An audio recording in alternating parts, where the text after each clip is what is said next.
everyone. My apologies for the late start. We unfortunately had a massive distributed denial of service attack against our servers, and saturated all of our data lines. Like basically hundreds of gigabits of data were saturated.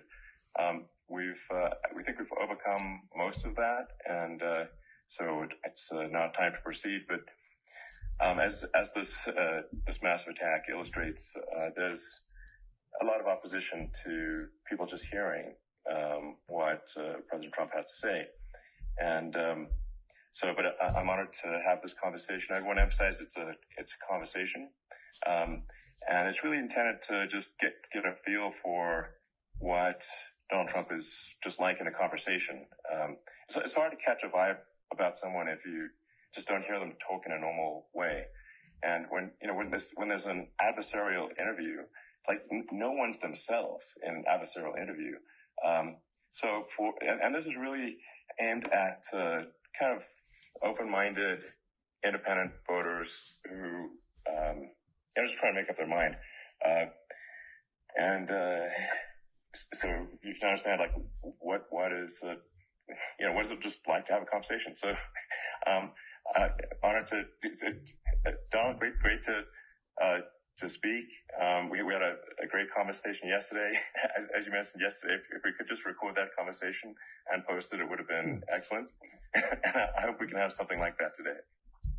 Well, I think we will. I'm pretty sure we will. And congratulations, because I see you broke every record in the book with so many millions of people, and it's an honor. We view that as an honor. And then you do want silencing of certain voices. Usually those are voices that have something to say that are constructive, oftentimes constructive. And so we have to consider it an honor. But congratulations on breaking every record in the book tonight. That's great. Well, thank you. Maybe we could start off with, the assassination attempt, which was an incredible thing. And I have to say that, your actions after that assassination attempt were inspiring. You, instead of shying away from things, instead of ducking down, you were pumping your fist in there and saying, fight, fight, fight. And I think that's, the President of the United States represents America. And I think that is America. That is strength under fire. And so that's, a big, part of the reason why I was excited to endorse you as the President of the United States for having another term here is that was just incredibly inspiring. But what was it like for you? Not pleasant, I have to be honest. Pleasant. I said there was blood. I had more blood. I didn't know I had that much blood. The doctors later told me that the ear is a place that is a very bloody place if you're going to get hit. But in this case, it was probably the best alternative you could even think about because it went at the right angle, and it was a hard hit. It was very. I guess you would say surreal, but it wasn't surreal. I was telling somebody you have instances like this or like a lot less than this where you feel it's a surreal situation. And I never felt that way. I knew immediately that it was a bullet. I knew immediately that it was at the ear, and because it hit very hard, but hit the ear. And I also heard people shout, bullets, bullets, get down, because I moved down pretty nicely, pretty quickly, and we had bullets flying right over my head after I went down, so I'm glad I went down. The bigger miracle was that I was looking in the exact direction of the shooter, and so it hit me at an angle that was far less destructive than any other angle, so that was the miracle. That was, for those people that don't believe in God, I think we got to all start thinking about that. You have to... I'm a believer. Now I'm more of a believer, I think, and a lot of people have said that to me. A lot of great people have said that to me, actually. But it was amazing that I happened to be turned just at that perfect angle. Yeah. And all because I put down a chart on immigration that showed that the numbers were so great. I love that chart even more now. Maybe it's a sign. Yeah. Maybe that's a sign, you know? It's an immigration sign. You highlighted a serious issue. Yeah. And at that moment, that's right. the bullet missed your, you know, hit your ear, but you know, missed your head. Well, the amazing thing is that the sign, I said, bring down that sign on immigration, and it was literally about an eighth of a second where it would be good, and after that it was going to be a disaster, no matter which way you were facing. But it just had that perfect angle, which was exactly at this shooter. Very sad situation. Such a sad situation. As you know, we lost somebody that was great, Corey, who a firefighter, a great gentleman, a great trumper. He was just a fantastic family and a fantastic man. And a friend of mine came up, Elon, and said, I'd like to give the family some kind of help. And I said, all right, that's great. He said, do you mind? I said, I don't mind at all. And he wrote out a check for $1 million, gave it to the wife. And, you know, she said, this is really nice, but I'd rather have my husband back, which is a nice thing for somebody to say, to be honest. Sure. She's great. The family is great. And we raised a lot of money for them and for two other gentlemen are unbelievable people also. They were hit really badly. They thought they were not going to make it, and they did. The doctors in the Butler area, I tell you, they were incredible. They saved the two, and they were really hit tough, both of them, equally. And we thought, my first question was because I heard bullets flying over me, and I said, how many people were killed? Because we had a massive crowd there, a tremendous thousands and thousands of people, and there was no land. I mean, it was all people. So I said, how many people have been killed? Because I knew there were other shots being fired. Sure. And they said, we don't know yet, but some people have been badly hurt. And I have to give the Secret Service sniper, they call him, or sharpshooter, but sniper, because he didn't know there was a problem. He's an extraordinary shot, obviously, and he didn't know there was a problem. And he was able to pick it all out within 5 seconds. And he used one bullet from very far away, I guess probably about 400 yards. The shooter was 130, but he was on the opposite side of the field and the podium. And he saw the smoke and the flame from the gun, immediately recognized it, and immediately took a shot. And it was one perfect shot from very far away. And if he didn't do that, Elon, he would have.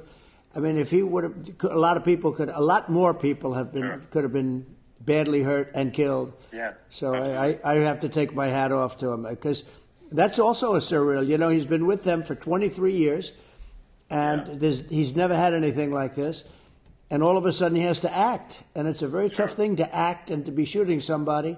But he saw the gun, saw the smoke, saw the flame from the gun, very far away. Obviously has very good eyes. He's got very good vision, which I assume you have to have in that particular work.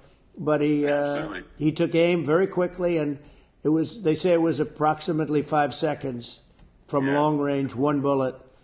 If that didn't happen, because the shooter had a lot of bullets, he had a lot of cartridges up there with him, so it could have been very. I mean, that's clearly, he was very confident in taking that shot to stop the attempted assassination. But I mean, there does seem to be, some pretty significant failings elsewhere in the system. Like, there's just no way that, like, how on earth does a shooter get on a roof 130 yards away? That seems crazy. I think most people people are wondering how on earth could such a thing happen. Well, you know, I view it as two ways. There should have been nobody on the roof. There were people, because there were so many tens of thousands of people there. There were people that were seeing him, and there was one woman with a red shirt and Trump all over it, and she's screaming, "That guy's got a gun!" You know, you saw it probably. No, there's a guy up there with a gun. It's like I guess, for my part, I think probably many members of the public are wondering how the heck are, basically people wondering by pointing out there's a guy on the roof with a gun. And they're seeing it, but somehow it's not being addressed. that does seem crazy. Yeah, well, they're going to learn from this. The communication between the local police, who sort of had an idea, and then ultimately a man lifted himself up to the roof, could barely do it because he was pulling himself up, and he saw the man with the gun. The man with the gun pointed the gun at him. He thought he was probably going to get shot, but he was like pulling himself up. And because of that, he couldn't get to his gun, and he fell down, actually very badly hurt his leg, his ankle, I hear very badly. But he fell down.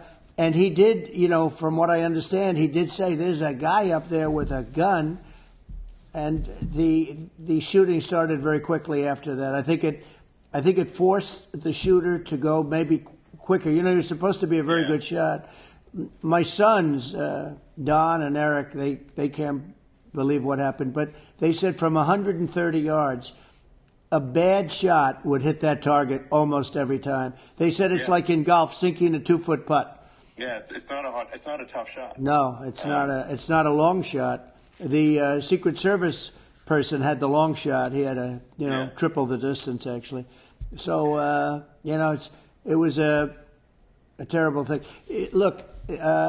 It's hard. I have to say this about the Secret Service. When I went down, and I went down based on, I think they're screaming, but other people also, because people saw this happen. You had so many people. One of the miracles was that nobody ran. I mean, if a gun goes off, the crowd control people showed us this. When guns go off, and it does happen in stadiums at a soccer match or some kind of a match, everybody flees. They call it a stampede, like cattle. But everybody, and a lot of people get killed with those stampedes. We had more people than you'd have at, some of these matches or these games, and nobody left. You had a small group behind us in the grandstand, and that was full. And you look at it as it was taking place, and normally they'd be running. They didn't leave. They saw that I was hurt. They saw a lot of blood, and they saw that I went down. And it's almost like they wanted to be with me. Well, out front, you had thousands, tens of thousands of people. As far as the eye could see, you had people in Butler, as far as the eye could see. And a lot of press, too. There were, many cameras on watching this. It's what makes it so different, because normally things happen that aren't good, but you never have a picture of it. Here we have all these cameras shooting it. Yeah. So, sort of amazing. But one of the interesting things was that you didn't have anybody flee. You didn't have anybody stampede. Nobody. And there were some people behind me. They stood up and they're looking like, I'll tell you, you want to have them in a foxhole with you. I want to meet some of those people because it's so different from what you heard. But so I was down. But the Secret Service guys, there were bullets flying right over my head. You could hear them go whizzing. And these guys came jumping on top of me, and a young lady, Kate, would jump. They moved so fast, and let me tell you, that took tremendous courage. Now, there was a lack of coordination.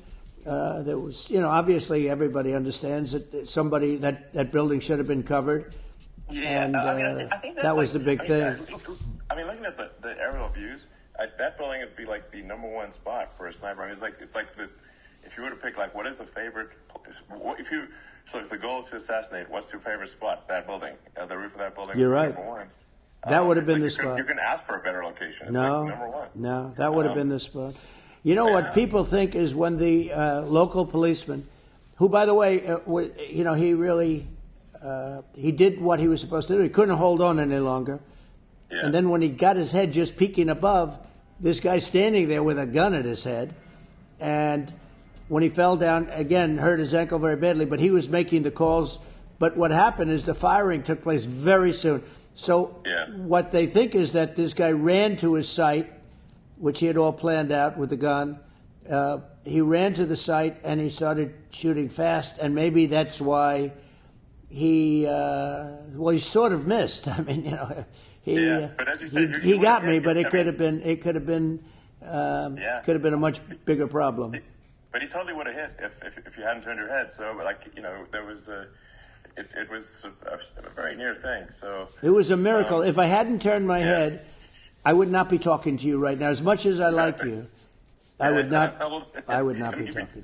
Talking to me from another realm, perhaps. Yeah, that's right. We'd be talking from a different place. But it was a very terrible experience. The Butler Hospital, they did such a great job. The doctors were so good. Everybody was so good. There was a mistake. If somebody knew, because people were hearing, there was just a bad feeling that somebody was around. You know that story now. It's been pretty well. Yeah. And if somebody could have said, because they've oftentimes said, like there'd be a lightning storm or something, because I've done, I think, over 300. I think I did a lot more than that, but we did a lot. And oftentimes they'll say, sir, could you wait 10 minutes, please? Sir, could you wait 20 minutes? There's a storm overhead or lightning or something, right? Yeah. And that happens often. And this would have been a perfect time for that to have happened, but it didn't get coordinated. That was the problem. Well, it was your actions in the heat of fire, and what I found admirable there was that you can't fake bravery under such circumstances. The courage is instinctual, or it is not. It's not a rehearsed action. And so I just want to say that I think a lot of people admire your courage under fire there. And Thank you very much. I appreciate it. I didn't think of it. I just wanted to get up, and I wanted to stand up. I wanted to let people know. I felt I was good when they were on top of me, covering me, actually, very much covering me, and very bravely.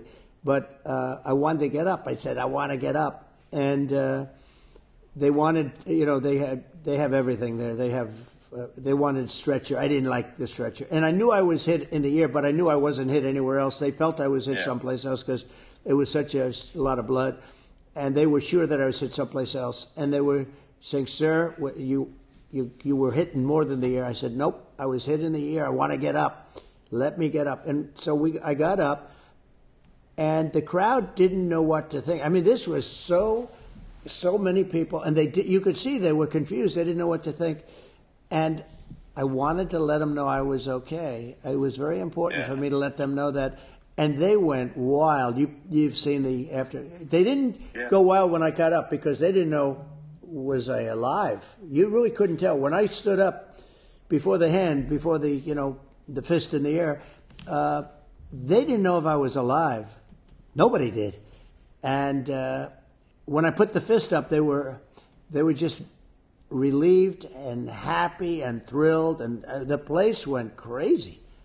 It was pretty amazing. It was a terrible thing, but it was pretty amazing. Moving, well, and I mean, speaking of the sort of slide that got you to turn that saved your life, really, was the illegal immigration slide. Right. Maybe this is worth talking about that, since it was the slide says saved your life. You're right. No, the illegal immigration saved my life. You're right. I had to be at that exact angle. I mean, that's a great one.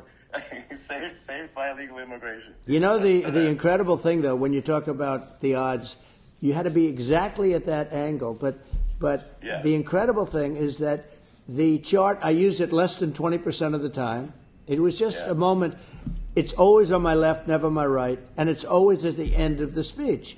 So here we have it. It's on the right, not the left. It's at the beginning, not the end. And even the people that put it up, they were unprepared, and they did a great job. They got it up immediately, fortunately. But I looked to the right, and the bullet came whizzing by, hitting my ear. So it was amazing. But when you think of the odds of that, that normally you wouldn't use it. Normally I wouldn't have the thing, and then it would have been a very different story. It's very much, I say, an act of God. It's a miracle that it happened, and I'm honored by it. What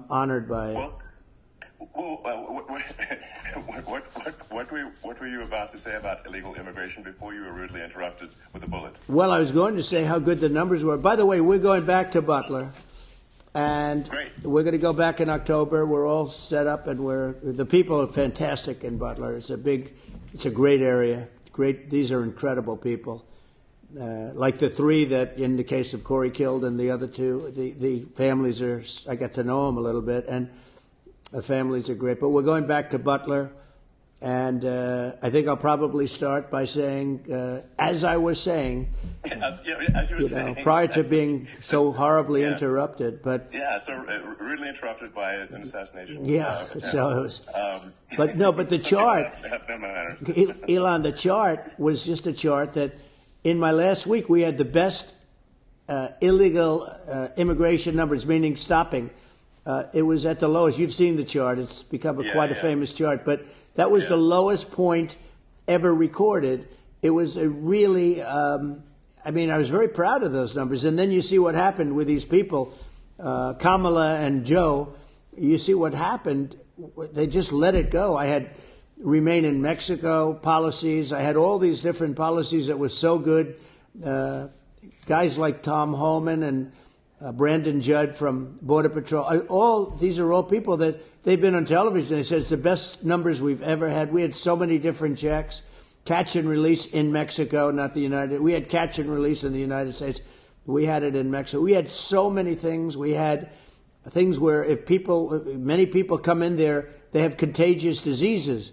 We had everything passed. If you have a contagious disease, I'm sorry, but we cannot allow you into the country. So we were setting literally records, and all I was doing is showing that, and I use it sometimes, and in this case, I'm glad I used it. I can tell you that, but they were fantastic numbers. But I'm going to sleep with that chart always. I'll be sleeping with that chart. That chart was very important for a lot of reasons. Would it be accurate to say that you're supportive of legal immigration, but we also need to shut down illegal immigration, and especially unvetted illegal immigration, because that's not the same as saying that everyone who's an illegal immigrant is bad. In fact, I think most people who are illegal immigrants are actually good, but you can't tell the difference unless there's a solid vetting of who comes across the border. Is that accurate? 100%. Okay. I say it very simply. They have to come in legally. They have to be checked. Because, look, Kamala was the border czar. Now she's denying it. Everything that I do, she's saying she was strong on the border. We're going to be strong. Well, she doesn't have to say it. She could close it up right now. They could do things right now. It's horrible. No tax on tips. And all of a sudden she's making a speech and there will be no tax on tips. I said that months ago. And by the way, they had just the opposite. They had not only tax on tips, but they hired 88,000 IRS agents, and many of them were assigned to go get waitresses and caddies and all of this on tips. They have a policy. They had a policy that they were really going to go after you and were really harassing people horribly. And then all of a sudden, for politics, she says, she comes out with what I said, which I think is terrible. And I think it's also hitting them very hard. These people are fake. Now they're also saying they did a good job on the border. We had the worst numbers in the history of the world, not of our country. There's never been a country in history that has had a catastrophe like this. We've had, I believe, and I think you believe this too, you hear 12 million, 13. I believe it's over 20 million people came into our country, many coming from jails, from prisons, from mental institutions, or a bigger version of that is insane asylums. And many are terrorists. And I'll tell you what, they're coming not just from South America, they're coming from Africa, they're coming from all over the world. They're coming from Asia, they're coming from the Middle East, they're coming from countries that are stupidly and horribly bombing Israel October 7th. They're coming from all over the world. And you look at, it's so sad October 7th, because it should have never happened. It's so sad when you look at Ukraine. It should have never happened. We have a defective government. These are defective people, and they're not people that should be running it. But where you see it the best is the border, because you have millions of people coming in a month, and then she gets up and she tries to pretend like she's going to do something. She had 3.5 years. And by the way, they have another 5 months that they can do something, but they won't do anything. It's all talk. She's incompetent and he's incompetent. And frankly, I think that she's more incompetent than he is. And that's saying something, because he's not too good. Yeah. No, I think it is essential to have a secure border. I mean, you're really not a country unless you have a secure border. And secure elections, too. Yeah, absolutely secure elections, and so it's just essential to have a real border, or we can't function as a country, and our service, our essential services are being overwhelmed in a lot of cities. As we were talking about earlier, I think having a legal immigration process that is smooth and efficient and done well, and speaking as someone who is a legal immigrant, I think like one way to think of it is, who do you want on your team? Who do you want on Team America? And I think we want to just say, okay, we want to let in people who are going to, be great contributors to our society and to our economy, and right. And who do you want on the team? And it's not to say that, like in my opinion, actually, I'd say like probably most of the illegal immigrants actually are actually good, hardworking people. That's my opinion. But some are not, and you just have this sort of adverse selection process where, if somebody's, if somebody's like has a career in theft or robbery, I don't understand what's taken them so long to get here, because we're such a target-rich environment. Why aren't more people who have a career in, bad things coming here sooner? Because it's a piece of cake to go rob, houses in LA or New York, compared to other parts of the world. And in a lot of places in America, if you try to stop the person who's robbing you, you'll be arrested. Yeah. So yeah. It's insane. It's right. I mean, what's happening with crime, and our police are so good, but they're not allowed to do their job. But I have to tell you, Elon, I hate to say it because it's such a downer to say it. I hate to say it. I hate it. But you have a lot of people that just shouldn't be. I think it's a much bigger number than you think. They're allowing, right, yeah. Again, they're allowing people from their jails. And if you were running one of these countries where they're coming from, you would have had all of them. As an example, Venezuela, their crime is down 72%. They're taking their drug dealers. They're taking, frankly, their prisoners. They're emptying out their prisons. They're taking their criminals, their murderers, their rapists, and they're delivering them into the... Castro did that. Yeah, well, he did on a much smaller scale. It was a much smaller scale. But this is a massive scale because this is being done worldwide. But here's what's happening. Crime all over the world is down. And wait till you see the numbers that we have. This is migrant crime. This is crime that's going to be... And I saw it today in New York where somebody was knifed with raped the girlfriend of a man that stood there watching in New York in one of the shelters, and started pulling out the knives, and bad things happened today. But this is happening every day. These are rough people. These are people that are in jail for murder and all sorts of things, and they're releasing them into our country, and they're telling them, if you come back, we're going to kill you. We're going to give you the death penalty or kill you. So they don't want to come back. But these are rough people. These are criminals that make our criminals look like nice people, and it's horrible what they're doing. And she's in charge of it because, now she's trying to say she had nothing to do with it. And she's such a liar because she was called the border czar the first day, and it was on the headlines of every newspaper. She's the border czar, and she never even went there. She went to one location which had nothing to do with where the problem is. She went in and out, I guess, because she was getting a lot of pressure, but had nothing to do with the problem is. But she was the border czar, and people can't allow them to get away with their disinformation campaign. Now she's trying to say that she wasn't really involved, and the whole thing is horrible. She was totally in charge. She could have shut the border down without him. He didn't know what he was doing anyway, so he wouldn't have even known what happened. You could shut the border down. He wouldn't even know the difference. But the fact is that she was border czar. But if you don't have to call her that. The fact is you could just call her, she was in charge of the border. And the border was the worst ever. It's simply not working. It's horrible. Whether it's a question of intention or competence, either way, we don't have a secure border, and we have people streaming over like it looks like a World War Z zombie apocalypse at times. And, sometimes you got to sort of wonder, like, is it real or not? So because you see things, you're like, is it real? So I went to the border at Eagle Pass, and I saw for myself in Texas, and I was like, okay, it's real. I'm like seeing this in real time. I actually posted the video, like, just live. I just flew there one day and just to see, hey, is this made up or real? And I'm just seeing people stream across the border, and I have to say, at least the people that I saw did not look friendly. So these are people look at my video and say, hey, these people look friendly. I don't look super friendly. So these are people that Elon would not be the same man if he had to walk across the street and look these people in the eye. These are rough people. These are really rough people coming across. And I know rough people. And these are people that we don't want in our country.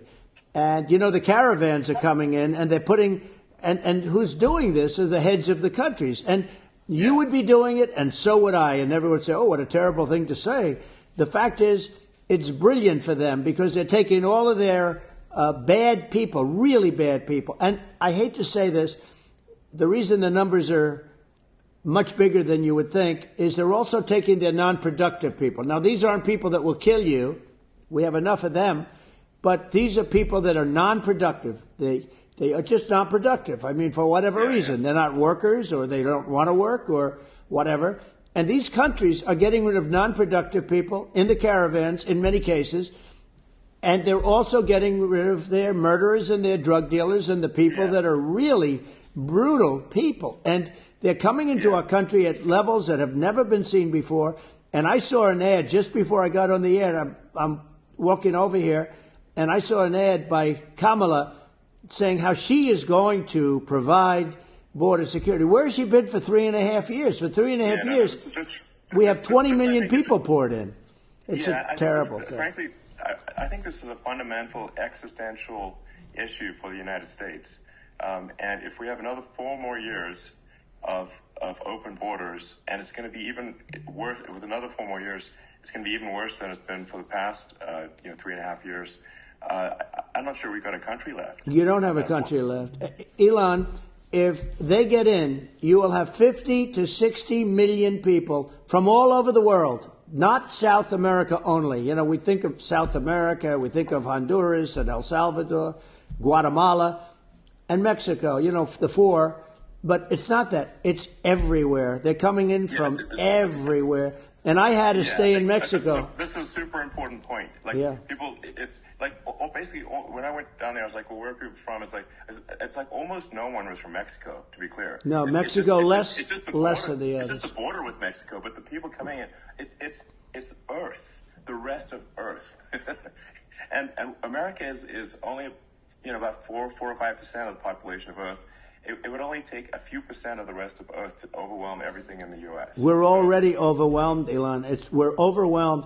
You had to see the news tonight about New York, and I love that place, and what they're doing to it is horrible, what they're doing to it. And all the courts do is they try and focus on Trump. Okay, let's focus on Trump, who did nothing wrong. I complain about a rigged election. Elon, what's happened is unbelievable. You have from Africa, from the Congo, they're coming, from the Congo. And 22 people came in from the Congo recently, and they're murderers. And they drop them. They take them out of jails, which is very expensive, to maintain the jails, although they don't do too much maintaining, I can tell you. But they take them out of jails, prisons. They take them out, and they bring them to the United States. They deposit them in the United States and say, don't ever come back or you're going to be executed. And they don't want to come back. But they won't come back. But they're coming from Africa. They're coming from Asia. They're coming from the Middle East. They're coming from South America. They're coming from everywhere. And there are a lot of really bad ones. It's just an everywhere on Earth thing. And it's just not possible for the United States to absorb, everyone from Earth or even a few percent of the rest of Earth. It's just not possible. So, well, Elon, we're going to have, just to finish this up, we're going to have the largest deportation in history of this country, and we have no choice. Otherwise, we're going to have a country, what they've done to our country. Think of it, in Venezuela and in some of these other countries, crime is down 50, 60, 70, 80%. And you would be the same. You would have. You would have. I'll tell you what. Venezuela has not gotten rid of all of them. They've gotten rid of about 70% of their really bad people. Their jails are about 50% put into the United States. Same with other countries. Some are at 30%. Some are at 50%. They're all different. But the bottom line is they're all going to be at 100%. Why wouldn't you put 100% of the? And they're doing it right now while this third-rate phony candidate. Don't forget, I beat Biden. He failed in the debate miserably. And, some people said, oh, gee, it's too bad. It's too bad he did so badly, or I did well in the debate. The first night they said, wow, one of the people at CNN said that was the greatest debate performance I've ever witnessed. And then 2 days later, they didn't talk about that. They just said he was bad. But that's okay. That's the way I get treated, and I don't mind that at all. What I can tell you is this. We cannot have a Democrat. We cannot have her. She's incompetent. She's as bad as Biden in a different.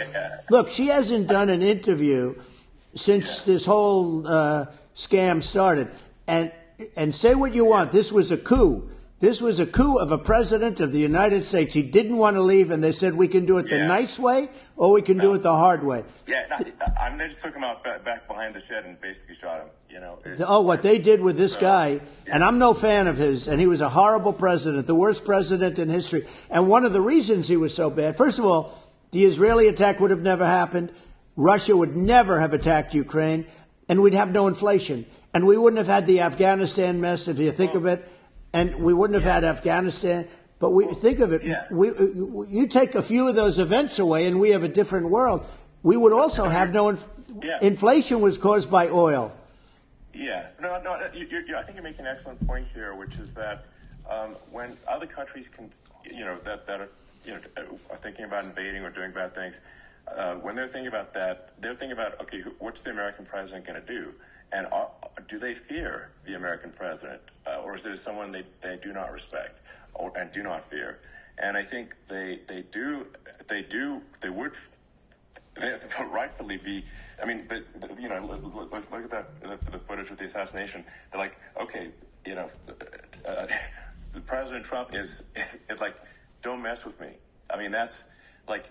Whereas I think people are not going to be, and they obviously have not been at all intimidated by Biden, and they certainly will not be intimidated by Kamala. And you have to really think of that in the context of global security. That if the American president is someone that, like, evil dictators are scared of, that makes a huge difference to the security of the world. So I had a good relationship with Putin, despite the Russia hoax that lasted for over 2 years. Just a hoax created by Hillary Clinton and Adam Schiff, some just bad people, just sick people, frankly. I mean, Schiff is a sick person. He's going to end up probably being a senator. It's hard to believe. The whole thing is hard to believe. But, they put our country in danger with that stuff, too. They actually, when they make up stories, and you have to fight your way out of it for a long time. But I know Putin very well. I got along with him very well. He respected me, and it's just one of those things. And we would talk a lot about Ukraine. It was the apple of his eye. But I said, don't ever do it. Don't ever do it. I shut down Nord Stream 2. That was the big oil pipeline, the biggest pipeline in the world going all over Europe. I shut it down. Biden came, and then they say, I loved Russia. I was a friend of Putin, and I loved Russia. No. He actually said to me one time, he said, if you're my friend, I'd hate to see you as an enemy. I shut down his pipeline. The biggest pipeline, they were looking at that to fund. And this pathetic president gets in there. And the first thing he did, one of the early things he did is he shut down Keystone XL pipeline, which is our pipeline that would have employed 48,000 people, pipeline workers, shuts it down. That was, a massive job that Obama refused to allow. I allowed it in my first week because it was jobs and it moved oil. And by the way, in a much more environmentally friendly way. It's underground. It's not a truck that catches on fire or a train that catches on fire. But think of it. He shut down the XL pipeline, the Keystone XL pipeline. Yeah. He shuts that down, and he approves the Russian pipeline. Yeah, it doesn't make any sense. Right? It's inconsistent. Certainly. But I mean, I think it's just worth emphasizing, to listeners the immense importance of whether the United States president is intimidating or not intimidating, and how much that matters to global security. Because there's some real tough characters out there, and if they don't think the American president is tough, they will do what they want to do. I know every one of them. It puts the whole world in Yep. danger. Elon, I know every one of them, and I know them well. Yeah. I know Putin, I know President Xi, I know Kim Jong-un of North Korea. I know every one of them. And let me tell you, people will say, oh, this is terrible. He said, I'm not saying anything good or bad. They're at the top of their game. They're tough, they're smart, they're vicious, and they're going to protect their country, whether they love their country. They probably do. It's just a different form of love, but they're going to protect their country. Yeah. But these are tough people at the top of their game. And when they see a Kamala or when they see Biden, Sleepy Joe, they can't even believe it. They can't believe this happened. All the stuff that you're seeing now, all the horror that you look at Israel, they're all waiting for an attack from Iran. Iran would not be attacking, believe me. You know, when I was there, and I say it with respect because I think we would have been good with Iran. I don't want to do anything bad to Iran, but they knew not to mess around. Iran was broke. Because I told China, if you buy from Iran oil, it's all about the oil. That's where the money is. But if you buy oil from Iran, you're not going to do any business with the United States. And I meant it. And they said, we'll pass. They didn't buy oil. Other countries likewise. You want to buy, you're not doing business with the United States. And they were at a point where they had no money for Hamas. They had no money for Hezbollah. They had no money for any of these instruments of terror. And it was amazing. In fact, there were articles when I was leaving, which is hard to believe, actually, especially when you look at what's happened to our country. Our country is so bad right now. It's such a different place. We were respected. Think of it. 4 years ago, we were so respected to a point where when I said don't buy oil, they didn't buy oil. But they had no money, and Israel would have never been attacked. Zero chance. And again, I said to Vladimir Putin, I said, don't do it. You can't do it, Vladimir. You do it, it's going to be a bad day. You cannot do it. And I told him things that what I do, and he said, no way. And I said, way. And you know, it's the last time we ever had the conversation. He would never have done. I got along well with him. I hope to get along well with him again. You know, getting along well with them is a good thing, not a bad thing. I got along well with Kim Jong-un. When I met with President Obama just before entering, you know, it's a sort of a ritual. And I sat down with him and we talked. It was supposed to be for a very short period of time. It turned out to be a long period of time. I said, what's the biggest problem? He said, North Korea. I had that problem worked out very quickly. It was nasty at the beginning with Rocket Man and, you know, all the different things. But all of a sudden I got a call. Those were some epic tweets, by the way. Those were like, they were epic everything. He said that he has a red button on his desk. I said, I have a red button on my desk too, but my red button is much bigger and my red button works.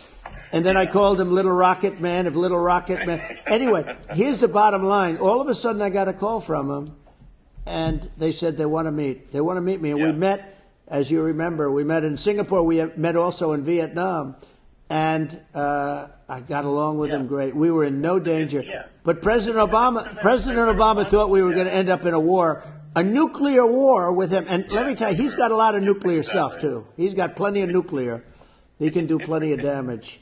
Yeah, so. I mean, it's because, you know, I mean, people like Kim Jong-un, they respond to strength, not weakness. Well, and he and I had a good relationship. You know, Remember I met him and we walked onto his land. Nobody ever walked onto his land before. I wouldn't say, let's bring up Secret Service again. I wouldn't say they were thrilled when I did that. I walked onto his land and it was an amazing period. But we were not in danger with him because of me. You know, I always say that we have enemies on the outside and we have enemies on the inside. We have some really bad people in our government and people that are, and controlling of the people. I mean, I'd mention names, but I really don't want to give them the credit. But we have some really bad, and I say they're more dangerous than Russia and China. If you have a smart president, a president that gets it, we are not in danger from those countries because they need us and they need our help. I mean, we forced Obama, if you think about it, Obama and Biden, and Bush to a certain extent, in all fairness, forced Russia and China together. And if you're a history student, the first thing you learn is you cannot let Russia and China align. But then they also got, if you take a look, Iran, and they have North Korea. That's, they call it the axis of evil. In the old days, you had the axis of evil. Here we have a modern-day axis of evil. These are powerful countries, very heavy nuclear, which is the biggest threat. The biggest threat is not global warming, where the ocean's going to rise one-eighth of an inch over the next 400 years. And you'll have more oceanfront property, right? The biggest threat is not that. The biggest threat is nuclear warming, because we have 5 countries now that have significant nuclear power, and we have to not allow anything to happen with stupid people like Biden. Biden did something with Russia. There was no chance of him ever going in. And when I left, and then after I left, they started forming big armies on the border with Ukraine, right? And I looked at that, and I thought he was doing that because Putin's a good negotiator. I thought he was doing that to negotiate. But then Biden started saying such stupid things. For instance, he said that it can be a NATO country. Now, Russia, for as long as there's been NATO, has said we're never going to agree to that. And we go right up front and say that. And we did things and said things through this president with a low IQ, very low IQ. He had a low IQ 30 years ago, by the way, but now he might not even have a IQ at all. There's nothing on the board that goes this low. He said things that were so stupid that war had zero chance of happening if I were there. Zero chance. He was saying everything the opposite. And it's so sad because many more people have been killed in Ukraine than you read about. You don't read about how bloody it is and how disastrous. Hey, look, just in the 2 armies, you lost 500,000 people. Yeah. And Ukraine's having a hard time. Ukraine, I don't know if you saw the article recently, and it's true. You don't hear the true story. But if you think about it, Russia's gone, Russia defeated Germany with us, and they defeated Napoleon. They've been around a long time. They're a big fighting force, and it's very unfair. And Ukraine now doesn't have enough men. They're now using young men and very old men to fight.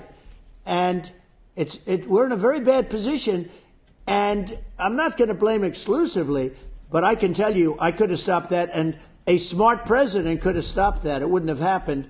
But we had a man that actually made it more prevalent. It was so bad, the words that he was using, the stupid threats coming from a stupid face that he was using. I said, this guy's going to cause us a war. He's going to cause us. And let me tell you, it can lead to World War III. That can lead to World War III. The Middle East can lead to. We have numerous places that could end up in a World War III right now for no reason whatsoever. I think you're right. I think people underrate the risk of World War III. And it's just, when looking at the risk of global thermonuclear warfare, it's game over for humanity.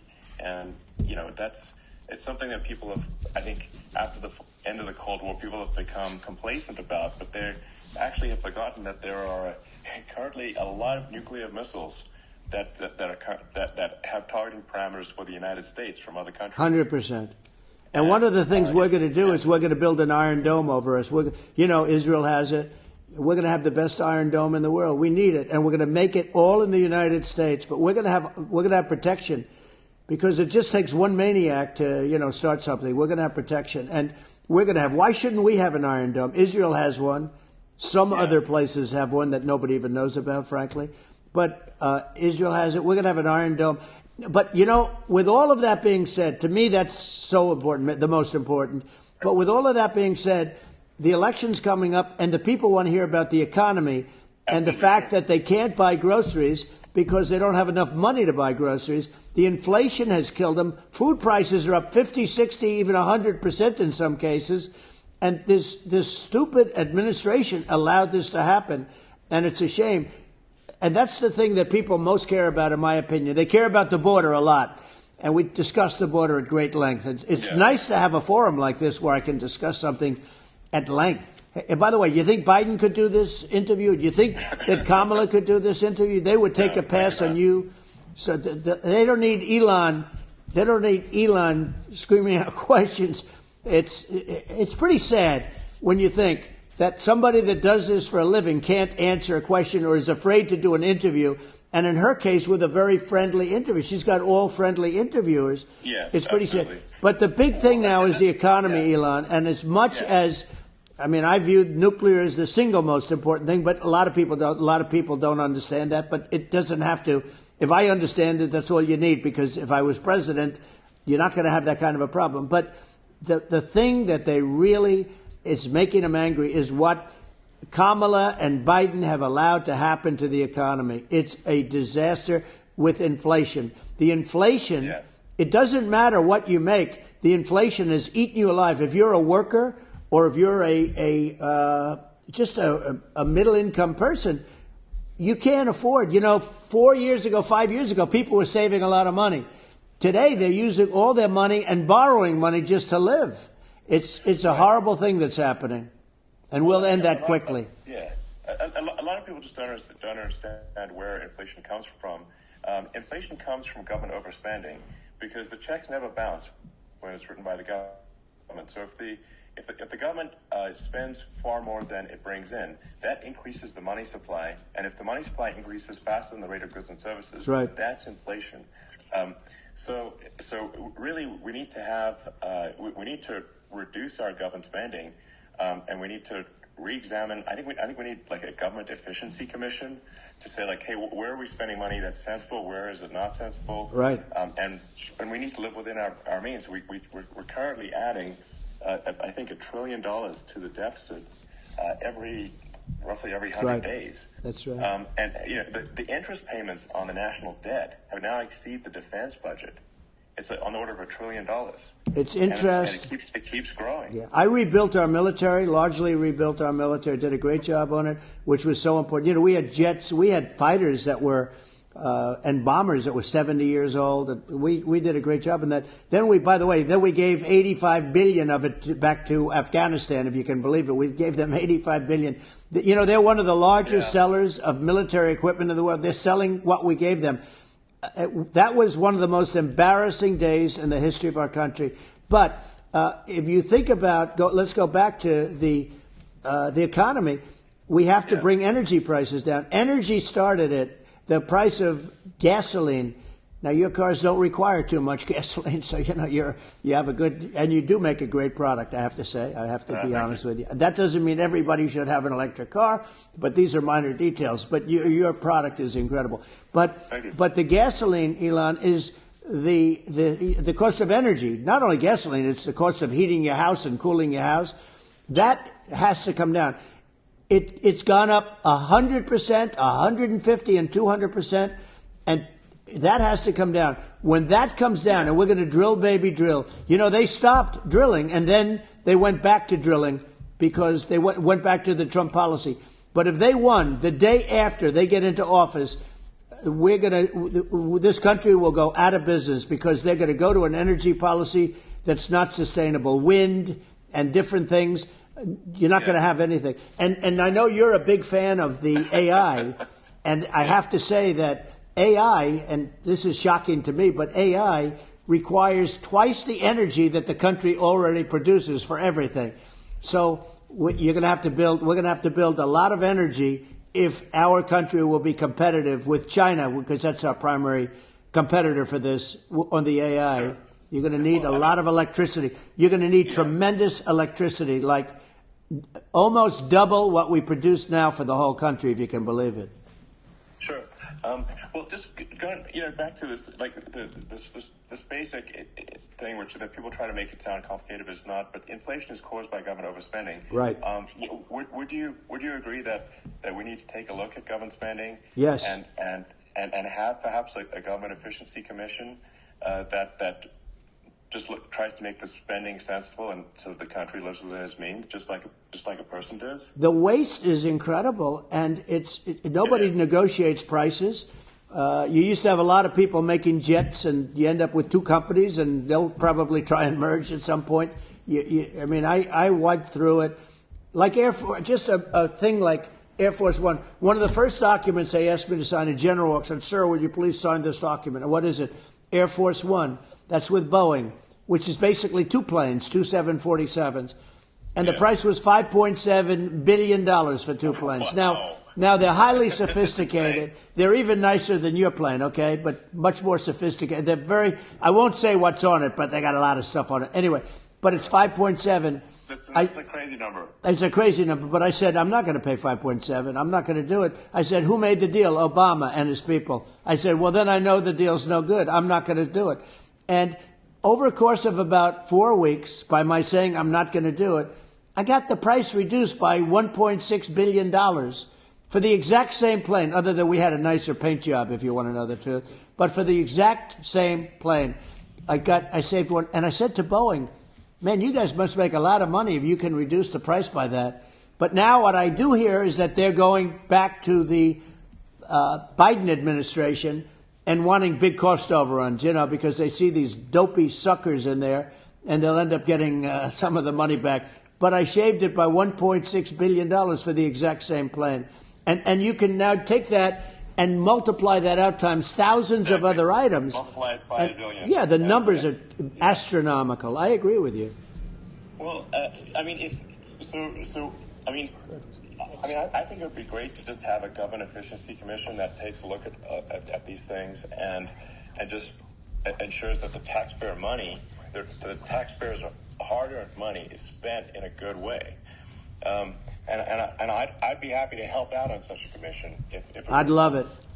Well, you're the greatest cutter. I mean, I look at what you do. You walk in and you just say, you want to quit? Yeah. They go on strike. I won't mention the name of the company, but they go on strike and you say, that's okay, you're all gone.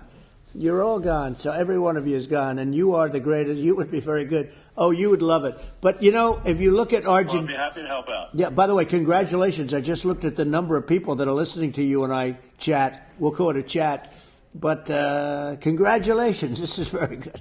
I mean, it's great. And you're an interesting character. The new head of a place called Argentina, and he's a big, he's great. Yeah. And he's a big MAGA fan, that. He ran on MAGA. And he took it to an extreme, too. He ran on MAGA, and I hear he's doing really a terrific job. It's called Make Argentina Great Again. It worked out perfectly. He came in, he bought a lot of hats, he brought everything. But he's doing a big job. He really cut. And I'm hearing they're starting to do pretty well. Inflation's getting down. They had like 2,000%. And they had inflation like not normal inflation. They had the real deal. But we're going to have that pretty soon. We have. I think we have the worst inflation we've had in 100 years. They say it's 48 years. I don't believe it. I think we have the worst. They don't include a lot of the items that should be included. Yeah. Well, it's just from government overspending and not spending taxpayer money effectively, and having just so many departments you can't even name them all. And what Milei is doing is he's cutting government spending. He's simplifying things. He's putting in regulations that make sense, and Argentina overnight is experiencing a giant improvement in prosperity. That's right. But it's also a lesson for the United States, which is that Argentina used to be one of the most prosperous countries in the world. In the 30s, 40s, and because of bad government policy, it ruined the country. And if you take Venezuela, for example, Venezuela should be incredibly prosperous. They have phenomenal reserves of everything, oil, everything, and it should be prosperous. But if the government's wrong, it impoverishes the people. And so I think we should not be complacent in the United States in thinking that and taking our prosperity for granted, because if with bad government policy we can run the country into the ground, and that's just something people should bear in mind. Don't take prosperity for granted. Well, think of education. So we're ranked at the bottom of every list of the top 40. We're ranked number 40, number 38. Norway, Switzerland, Sweden, different countries are ranked good. Actually, China's pretty close to the top. They're a top 6 or 7. But we're ranked at the bottom, almost at the bottom, 38, 39, 40. In other words, horrible. And yet we spend more per pupil than any other country in the world. So we spend more. And what I'm going to do, one of the first acts, and this is where I need an Elon Musk. I need somebody that has a lot of strength and courage and smarts. I want to close up Department of Education, move education back to the states, where states like Iowa, where states like Idaho, not every state will do great, because states that basically aren't doing good now. You look at Gavin Newsom, the governor of California. He's terrible. He does a terrible job. So he's not going to do great with education. But of the 50, I would bet that 35 would do great, and 15 of them, or 20 of them, will be as good as Norway. Norway is considered great. You can name them. I mean, they're so good. Yeah. Some of these countries are so good. But if you go into some of these really well-run states, we have states that don't know what debt is. We have states that have low taxes, no debt, everybody working. They're really well-run. Sure. And maybe they have certain advantages in terms of location, in terms of, the land or the sun and the water and the whole thing. There are a lot of advantages that some people have. But if you moved education back to the 50, you'll have some that won't do well, but they'll actually be forced to do better, because it'll be a pretty bad situation. Yeah. But if you think about it, you'll have some of these states. I'll bet you'd have 30, 35 states. It'll be much better. And you know what it'll cost? Less than half what it is in Washington. Yeah. And these people don't care about the students in these, faraway states. And it'd be unbelievable. Yeah. I think you're making a good point in that if the states have to if each state has to compete against other states, then people will naturally That's right. move to states where it's better. Well, like California, as we said, it's a badly run state. I could go through. I got so many friends that are in those states, even if they're Democrats. I hate to mention certain states, but Illinois is badly run with Pritzker. He's a real loser. Yeah. But some of these places are just badly run. But it's almost going to force them to run better, and they won't do a good initially. But you're not going to do worse than you're doing right now. And I would say that you would cut your cost by 50 or 60%.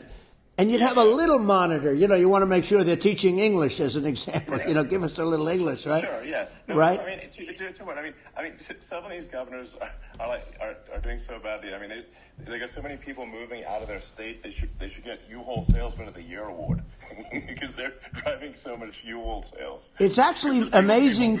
Isn't it amazing to you as a businessman that they can even survive? Like Illinois.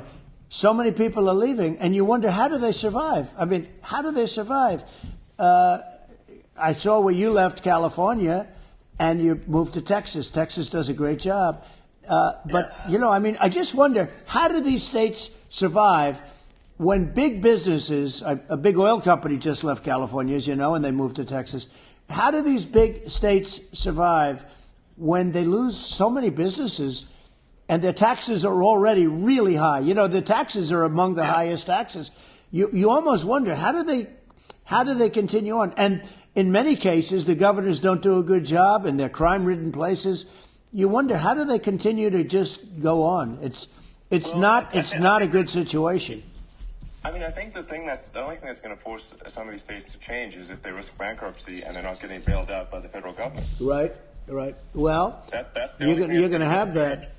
You remember the area in California where they had that, where I guess somebody had sticky fingers and they stole a lot of money, and they went into a form of chapter, and it was very nasty for a period of time. But now it's probably the most popular place in all of California. So at some point, something like that may have to happen. But the problem is, you can't penalize people that loan money to the state when you have incompetent people like a Pritzker. Look, the family didn't want him in the family business, and then he ends up being governor of Illinois. So what is he going to be? Is he going to be a great governor? And you have people. I could name every one of them. I got to know every one of these, and some are very good, and some are just horrible.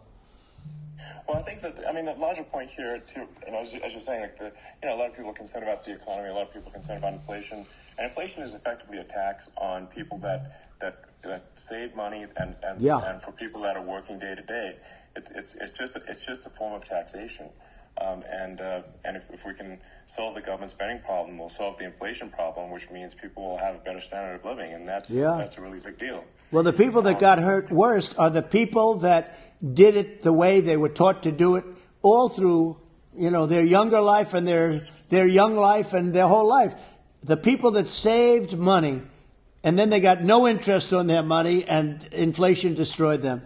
And frankly, they were almost better off if they didn't do anything like that. I mean, those people have been absolutely decimated, and we're going to bring those people back and help those people. We've got to get the prices down. When I look at bacon costing 4 or 5 times more than it did a few years ago, when you look at some of the food products in grocery stores, people go, they can't believe it. They used to be able to buy a whole cart, and today, a lot of people just don't have the money. They go in and they can't buy anything. They look at it's sticker shock. They call it sticker shock, right? I think it really just comes, like I said, I think it just comes down to really, I guess, two things, which is that if you solve government overspending, you solve inflation, which improves the living standards of the average person, and then if you deregulate, like have sensible regulations, so because a lot of the regulations are nonsensical and cause the cost to be extreme for no reason, but unless you've got effective deregulation, like Reagan did a great job on deregulation in the 80s, but it's been 40 years since we had anyone really. I mean, during your administration, we made some progress, but I think there's an opportunity to make, I think, radical progress with sensible regulation. Yeah. Well, Elon, those two things. Yeah. We set a record. We did more deregulation and more restrictions on all of the different businesses than any other president. Remember, I had the rule for every one we put in, you have to get rid of 10 or 12. And we did radical cuts on all of that. And a lot of that's being put back by this administration. And we did radical cuts on things that weren't necessary. But we were all set. We had the best economy ever maybe in the world. And then what happened is COVID came in, and we had to focus on that, and nobody knew what it was. And I always say I got good marks on economy, good marks on military. We knocked out ISIS. We did so many different things. We rebuilt. But, I never got the credit that we really deserved on what we did with COVID. We never got the credit. But had that not happened, a gift from China, from Wuhan, came in from Wuhan, the Wuhan labs, and I always said it, and it turned out to be right. But had that not happened, we were set to start reducing debt. We were going to reduce taxes further. I gave the largest tax cuts, and we were going to reduce taxes still further for middle-income people, not only businesses. But we did it for businesses because they're the ones that's why we had the great job numbers. But we were set to really start reducing debt. And, we're sitting on the biggest pile of liquid gold anywhere in the world, bigger than Saudi Arabia, bigger than Russia. And we were going to drill, and we were going to make so much money. We were going to supply Europe with oil. I had stopped the Russian pipeline, and we were going to supply them with oil and gas. We were going to make a fortune. And then the COVID came in, and we really had to divert. Then what happened is when they came in, we kept a lot of businesses alive. If I didn't do what we did, we would have had a 1929 type depression. But the problem is when Biden came in, he got trillions of dollars and just started spending it stupidly. You didn't need it anymore. We got over that bad period where everybody was dying and feeling, it was just not a good period. Interestingly, during his administration, many more people died during his administration of COVID than during my administration, and we really got the brunt of it. But people don't realize more people died during his administration than ours. But it diverted us from doing what I wanted to do. But we had the greatest for, almost 3 years. Yeah. We had the great, and you know that probably better than anybody. So many of your friends said to me, the best years we've ever had in business were during the Trump years. And also said that African American, Hispanic American were so incredible. They were having the best. Asian American women, men, young people without a diploma, young people that graduated from the best colleges, from MIT, from the Wharton School, from all of the great colleges, Harvard. They were doing better, and people without a diploma were doing better. and everybody was happy. And then COVID came, and we had the problem is they spent trillions and trillions of dollars. They wasted. They shouldn't have taken any money, and we wouldn't be having inflation right now, which is killing our country. Yeah, absolutely. I mean, I should probably say something about, like, maybe my views on, climate change and oil and gas, because I think I'm probably different from what most people would assume, because my views are actually pretty, I think, moderate in this regard, which is that I don't think we should vilify the oil and gas industry and the people that have worked very hard in those industries to provide the necessary energy to support the economy. And if we were to stop using oil and gas right now, we would all be starving, and the economy would collapse. So it's, I don't think it's right to sort of vilify the oil and gas industry. The world has a certain demand for oil and gas, and it's probably better if the United States provides that than some other countries. Sure. And it would help with prosperity in the U.S. And at the same time, obviously, my view is like, we do over time want to move to a sustainable energy economy, because eventually you do run out of. I mean, you run out of oil and gas. It's not there it's not infinite. And there is some risk. I think the risk is not as high as a lot of people say it is with respect to global warming. But I think if you just keep increasing the parts per million in the atmosphere long enough, eventually it actually simply gets uncomfortable to breathe. People don't realize this. If you go past 1,000 parts per million of CO2, you start getting headaches and nausea. And so we're now in the sort of 400 range. We're adding, I think, about roughly 2 parts per million per year. So, I mean, it still gives us. So what it means is, like, we still have quite a bit of time. But so there's not, like, we don't need to rush, and we don't need to, stop farmers from farming, or prevent people from having steaks or basic stuff like that. Right. Like leave the farmers alone. I agree. How crazy is that, where you have farmers that are not allowed to farm anymore and have to get rid of their cattle, and the whole world is a little crazy, but it's largely taken its lead from us. I do say, though, I've heard in terms of the fossil fuel, because even to create your electric car and create the electricity needed for the electric car, fossil fuel is what really creates that at the generating plants. And, so you sort of can't get away from it at this moment. I mean, someday you might be able to. But I do hear we have anywhere from 100 to 500 years left. Much of it hasn't even been found yet. But there are tremendous, like Anwar. I got Anwar in Alaska approved. Ronald Reagan couldn't do it. Nobody could do it. Everybody tried. Nobody could do it. I got it approved. The first thing that Biden did was unimprove it, to get rid of it. He ended it. His secretary went in and she ended it. And what a disgrace. That's Anwar. That's bigger, or they think it could be bigger than Saudi Arabia in Alaska. Could be bigger than Saudi Arabia. But they went in and they terminated it, and I'll get it going very quickly, because not only is it big for Alaska, I mean, you talk about economic development, that for the United States, I mean, that is, they say bigger than Saudi Arabia or the same size, and pure, really good stuff. And, they end it. So I think we have, perhaps hundreds of years left. Nobody really knows. But during that time, something will come around that will be very good. Yeah. Well, I mean, my estimate would be, a little more aggressive than that. But it's not the sort of like, we're all going to die in 5 years stuff. That's obviously BS. But I mean, my view is, like, if you just look at sort of the parts per million that increments every year, you get sort of 2 or 3 parts per million every year of CO2. I mean, I think some of that, it's problematic if it accelerates, if you start going from 2 or 3 to, say, 5. And then there may be some situations where you get just a step change increase in the CO2. Mm-hmm. And I think we don't want to get too close to 1,000 ppm, because, like, that's actually makes it uncomfortable to breathe. Like, just existing in 1,000 ppm CO2 is uncomfortable. That's like that's considered like an industrial hazard. Right. So it's that's actually, you start getting headaches and stuff. So it's even without global warming, it's not comfortable to live in. So you don't want to get too close to that. But I mean, I think I think we want to just move over, like, and if I don't know, 50 to 100 years from now, we're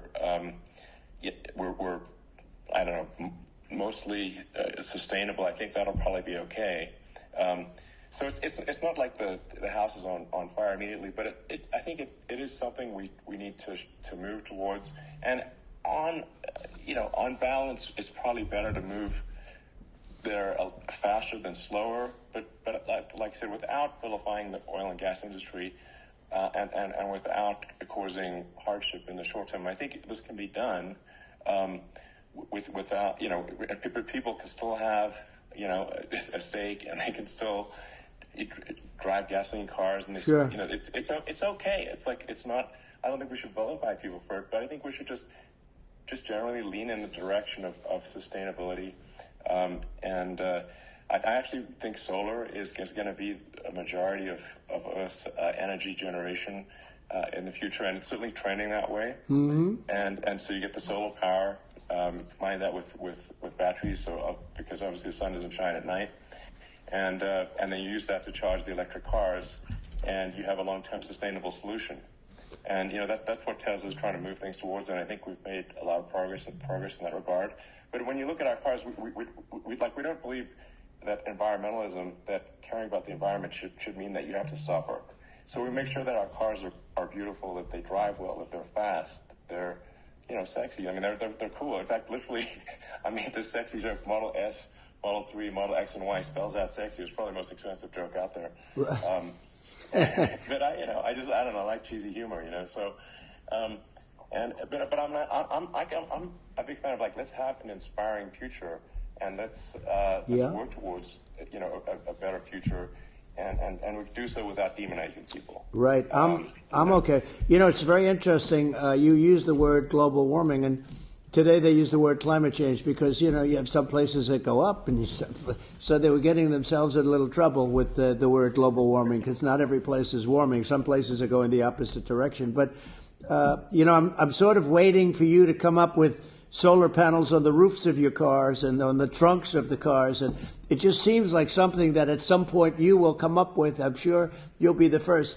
But it would seem that a solar panel on the roofs, on flat surfaces, on certain surfaces might be good, at least in certain areas of the country where you have or the world where you have the sun. But I would think, and I have no idea because that's not my world, but I would think that this would be something that would be interesting. But the one thing that I don't understand is that people talk about global warming or they talk about climate change, but they never talk about nuclear warming. And to me, that's an immediate problem. Because you have, as I said, 5 countries where you have major nuclear, and probably some others are getting there, and that's very dangerous. That's where you need a strong American president because you don't want to have this proliferation. But you have 5 countries and getting more. China is much less than us right now, but they're going to catch us sooner than people think. They're way lower. Russia and us are number 1, and I mean, we're sort of tied. And China is far behind, but they're developing at a level that, you're not surprised to hear very fast. They'll end up catching up and maybe even surpassing. But to me, the biggest problem is not climate change. It's not, and everything's, a problem, but it's degrees. To me, the big problem is the nuclear power. The power of nuclear is so great. And when I talk about I'll prevent World War III, I will, but the truth is that you have to, because this is no longer army tanks going back and forth and shooting at each other. Yeah. This is a level of destruction and power that nobody's ever seen before. Yeah, and actually, there's the bad side of nuclear, which is a nuclear war, very bad side, but there's also, I think, nuclear electricity generation. Absolutely, you're right. And it's actually, people have this fear of nuclear electricity generation, but it's actually one of the safest forms of electricity generation. It's just a huge misunderstanding. And if you look at the injuries and deaths, caused by, say, I mean, I'm not trying to pick on coal mining, but just any kind of mining operation. Right. And there's a certain number of injuries and deaths per year. You compare that to nuclear. Nuclear is actually way better. So it's underrated as an electricity source, and I think it's something that's worth reconsidering. But there's so much regulation that people can't get it done. So that, maybe they'll have to change the name. The name it's a rough name. There are some areas like when you see what happened in right. We'll have to rebrand it. We'll have to give it a good name. We'll name it after you or something. No, it has a branding problem. When you see what happened, a branding problem. When you see what happened in Japan, where they say you won't be able to go on the land for about 3,000 years. Did you ever see that? And in Russia, where they had the problem, where they there's a lot of bad things happened, and they have a problem. And they say that in 2,000 years, people will start to occupy the land again. You realize it's pretty bad. But there's, you're right about it. It's amazing. It's actually not that bad. So like after Fukushima happened in Japan, people were asking me in California, are we worried about like a nuclear cloud coming from Japan? I'm like, no, that's crazy. It's not even dangerous in Fukushima. I actually flew there and ate locally grown vegetables on TV to prove it. And I donated a solar water treatment, a solar powered system for a water treatment plant. And yeah, but you haven't been feeling so well lately, and I'm worried about it. No. But I'm only kidding. It's fine. It's like. Hiroshima and Nagasaki were bombed, but now they're like full cities again. So it's right. Really well, that's great. Something that's great. That's great. So it's not as scary as people think, basically. But yeah. Let's see. I mean, are there some other topics we should touch on? Like lawfare. I think we need to be concerned about what they've done to this country. Obviously. Yeah. Yeah. Well, we just won the big case in Florida. This was a Biden administration did something that's never been done in this country, and that's go after their political opponent, me, with this nonsense and just nonsense. And the big case in Florida we won, but they always pick a judge and a jury, and they use local DAs, they use the local attorney generals, like Fani, Fani, spelled Fani, Fani, and it's all a big hoax, and it's all run from there, like in Manhattan. One of the top people from the Justice Department went in, ran Manhattan, ran the state. The Letitia James deal was run by a person from the Department of Justice, Biden. They've never done this before, and they set up a very bad precedent. It's called lawfare, warfare. It's a terrible thing, and never happened in our country. It does happen in banana republics and third world countries, but it's never happened. And the incredible thing is it actually drove my numbers up because people see, fortunately I have a platform like you or, in all fairness, like a conversation like this where I can talk about it and people understand. I mean, you fight for election integrity and you end up getting indicted because you're fighting for election integrity. And when the day comes that you can't fight for election integrity, you don't have a country anymore. So what happens is they went after their political opponent, me. Now, Biden's, close to vegetable stage, in my opinion, okay? I looked at him today on the beach, and I said, why would anybody allow him? The guy could barely walk. Why would anybody allow him? Yeah. Does he have a political advisor that thinks this looks good? He thinks this looks good because it looks so bad, and it's ridiculous. I mean, and he's been doing that for a long time. He can't lift the chair. The chair weighs about 3 ounces. It's meant for children and old people to lift, and he can't lift it. The whole thing is crazy. He's clearly like we just don't have a president right now. That's just you don't have a president, and she's going to be worse than him because she is a San Francisco liberal who destroyed San Francisco, and then as Attorney General, she destroyed California. You talk about location, and we're talking about the sun and the water and all. There's nothing better than California. She has destroyed that. She was the original DA. She was the original in San Francisco. She was the original Attorney General in California. What she has done to California is, well, you know better than I do. You just left California for a lot of those reasons. And what she's done with crime, with cashless bail, where you kill somebody. I mean, we have states now you kill somebody and they let you out right away. I mean, you don't have to even put up, and then they never find the people unless they kill again, and then they let them out again. Yeah. Our country is becoming a very dangerous place, and she is a radical left San Francisco liberal, and now she's trying to protect. Now she's looking like she wants to be more Trump than Trump, if that's possible. I don't think it's possible, but she wants to be more Trump than Trump. I want a wall. She wants to release all the prisoners that are in detention, and some of these guys are really bad. Yeah, that just came out today. She doesn't want to build the wall, even though the walls work. Walls and wheels. You know, in your business, everything you do is obsolete. Almost, well, not the tunnels, but everything is obsolete. Even your rocket ships, they're like a month later, they're obsolete. You find a better way to. The only thing that's not obsolete is a wall and a wheel. And the wall, I built hundreds of miles of wall, and that's why we had such good numbers. I was going to add 200 miles. We bought it. We could have flipped it up in 3 weeks, and they sold it for 5 cents on the dollar. That meant, I said, wow, that means that they actually do want to have open borders. She wants to have open borders, and now she's going like she's tough on the border. It's such a lie. It's simply not true. This is simply not true. No, and everybody knows it's not true. It's a disgrace that she can say it. No, I mean, obviously what's happening sort of overnight is they're rewriting history and making Kamala sound like a moderate when in fact she is far left, like far left. Worse than Bernie Sanders. She is considered more liberal by far than Bernie Sanders. She's a radical left lunatic, and if she's going to be our president, very quickly you're not going to have a country anymore. And she'll go back to all of the things that she believes in. She believes in defunding the police. She believes in no fracking, zero. Now all of a sudden she's saying, no, I really want to see fracking. If they got in, the day she got in, she'll end fracking. And by the way, if people didn't think that, the lunatics that really believe in that, they won't vote for her. Like the Palestinians and Israel.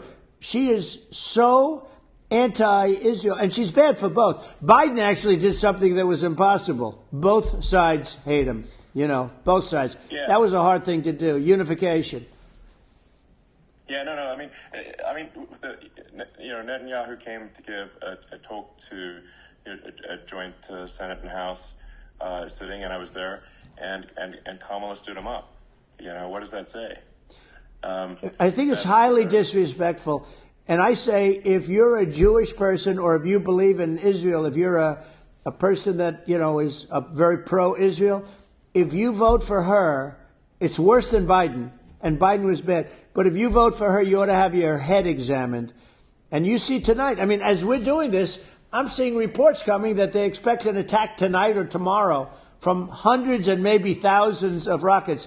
Their Iron Dome, as they call it, as we all call it, but their shield that they build, that can be swamped. We'll use a term that's appropriate, swamped. But they swamp it by shooting enough missiles. You know this better than anybody. By shooting enough missiles, they can't defend themselves. They just obliterate the whole place. And that's what some people think they're looking to do. And we have no leadership. There's no respect for the United States of America with these people. And I'm telling you, she'll be worse than him because she's a believer in being radical left, and he wasn't. I think you're right. I mean, it's important for the public that may be listening to this to look at Kamala's track record, before the last month, and say, is that a track record you agree with? And I think if you're an independent moderate, you definitely would not agree with it. Because it is her behavior has been far left, and we're seeing just an overnight propaganda attempt to rewrite history and make it sound like Kamala is moderate when she, in fact, is not moderate.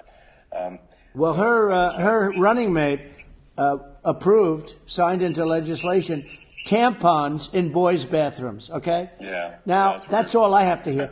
Tampons in boys' bathrooms, and that means she believes in that too. I mean, she picked this guy because he was the closest to her. A lot of people thought she'd pick sort of the opposite, but she picked an anti-Israel, radical left person. But she is far worse, they say, than Bernie Sanders. If we have her as a president, if we have a Democrat at this moment as a president, I don't think our country can survive. I think it's a massive. I think we're in massive trouble, frankly, with the Kamala administration, and that's my honest opinion.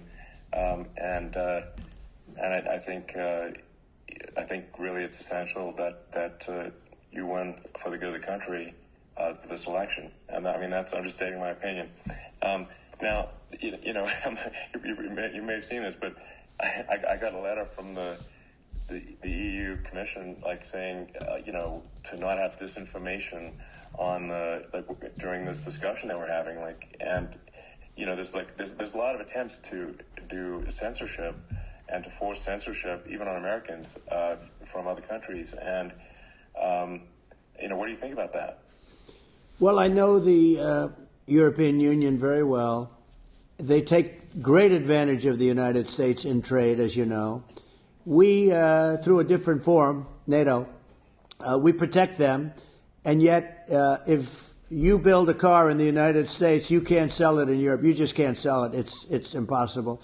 The same thing with our farmers. Our farmers find it very difficult to do business. You know, we have a deficit with them of $250 billion, which people don't know. It sounds so nice, the European Union, but let me tell you, they're not as tough as China, but they're bad. And I let them know it. And that's probably why they notified you. No, they don't treat our country well. We defend them. You know, with Ukraine, so we're in for $250 billion, and they're in for about $71 billion, and they have the same size. If you add up the European nations in terms of an economy, it's about the same size, wouldn't you say, as us? And yeah. They're in, and they're in much greater risk. They're right there. We have an ocean separating us from, in this case, the enemy would be Russia. It used to be for the Soviet Union, but let's assume they're close enough. And what happens is they're in for 70-something million. I think even less than that billion, and we're in for about 250 billion, and it could be a lot higher than that. And I say, why aren't you going to equalize? Why aren't they paying what we're paying? And they're in much more, it's much more important for them because of the fact that, they're right near there. I mean, they're all sort of in that location. We're not. But they should, and I did it with NATO. There were only 7 countries that were paid up in NATO out of 28 at the time. And the United States was subsidizing NATO, tremendously subsidizing NATO. And I said, I went in and I said, you got to pay up. If you don't pay up, we're not going to defend you any longer. I took a lot of heat. But you know what happened? Billions and billions of dollars came flowing in. Yeah. And I think a lot of the public isn't aware of the fact that the United States pays a disproportionate share of the NATO expenses. And then we get taken advantage of on trade. So think about it. The point of NATO is defending Europe, and it's it's like, then okay, well, why is the United States paying disproportionately more to defend Europe than Europe? That doesn't make sense. That's unfair, and that is an appropriate thing to address. Well, when you talk about cost cutting and savings and everything else, I mean, honestly, look, there's nobody that feels worse about the Ukraine situation than I do, because I know it would have never happened. I know Zelensky. He was very honorable to me, because when they went with the Russia hoax and they said I had a phone call with him, he said it was a perfect phone call. It was a great phone call. He could have grandstanded and, said, he was very threatening. He said, no, it was a very nice phone call. I called him up to congratulate him on his win, and you end up getting impeached because these people are lunatics. I was talking about the difference from the people within and the enemies on the outside. In many cases, the people from within are more dangerous for our country than the Russias and the Chinas. If you have a smart president, you're not going to have a problem with them. You're going to do things. Now, they've taken advantage of us incredibly, but you're going to do things with the right person. Yeah, well, I think it's obvious that you're a believer and an advocate of free speech, because during your first term as president, you were attacked relentlessly every day, often very unfairly with false attacks, and you didn't try to shut down the media. You didn't try to inhibit their freedom of speech, and I think that says a lot. Well, the good thing is that you and I have, and some people, very few, we can get the word out. although sometimes it's hard because they don't want to print it, like we're having a great conversation right now. Kamala wouldn't have this conversation. She can't because she's not smart. She's not a smart person, by the way. She can't have this conversation. And Biden, we don't even have to talk about it. I mean, he couldn't have this conversation. He would have given up on the first half of a question. He would have walked out. He would have said, "Where am I? Where am I going?" So anyway, but no, he wouldn't have this. Not a lot of people would have this conversation, but we cover a lot of territory. But the beauty is that we can have a conversation, and yes, you can actually have I'm able to get it out without because I get treated unfairly by the press. You can actually have a conversation with you. Yeah, it's nice, isn't it? You can't have a conversation with Biden or Kamala. It's like not. It's not possible. That's true. This is like talking to an NPC, so it's just impossible. Well, but think of it. We need a man or person who's unbelievably sharp in order to stop all the nuclear danger and all the dangers that I'm talking about. And I got along with all these. I got along with Kim Jong-un. We had dinner. We had everything. And he really liked me, and I got along with him really well. By the way, he's the absolute boss over there. A lot of people said, "Oh, do you think he will?" Let me tell you, I saw things that you don't want to know about. He is the boss. But we had a good relationship, and he doesn't like Biden. He considers him a stupid man, he said. He's a stupid man. Well, at least he speaks his mind. But, in this country, you're not sort of allowed to say it, but I guess you are. You should be allowed to say it if it's true. But we need smart people, and we need people that have an ability to lead. And she doesn't have that ability. Can you imagine? Now, Chairman Xi very well. Can you imagine her and him negotiating or even standing together? It is, the whole concept is ridiculous. She is terrible. She's terrible. But she's getting a free ride. I saw a picture of her on Time Magazine today. She looks like the most beautiful actress ever to live. It was a drawing. And actually, she looked very much like our great First Lady, Melania. She didn't look like Camilla. That's right. But of course, she's a beautiful woman. So we'll leave it at that, right? Yeah. Maybe I think part of what people in America want to feel excited and inspired about the future. They want to feel like the future is going to be better than the past, and that America is going to do things that are greater than we've done in the past, reach new heights that make you proud to be an American and excited about the future. They want the American dream back. They want the American dream back. More important than anything else. It's like you don't have that today because the people, they've been just sucked. They see incompetent people running our. The Biden thing is very interesting. People just found him to be incompetent, and when I debated him, I was like, "Is this for real?" It was just absurd. But I think that there are some grand projects that we could do. I mean, I think we could build a base on the moon. We could send American astronauts to Mars. We could build high speed connections that are more advanced than anything else in the world between our cities, so people have fast transport. It's possible to solve traffic with tunnels. We already made great progress in Vegas doing that, and just do things that are exciting and inspiring and make the future feel like it's better than the past. Well, I saw what you did in Vegas, and I'll tell you, it was amazing. I got to see. I took a big glimpse at it, and it's incredible. It's incredible, and you could do that all over. It's deep. You don't even need much structure, assuming you're in the right areas. It's straightforward.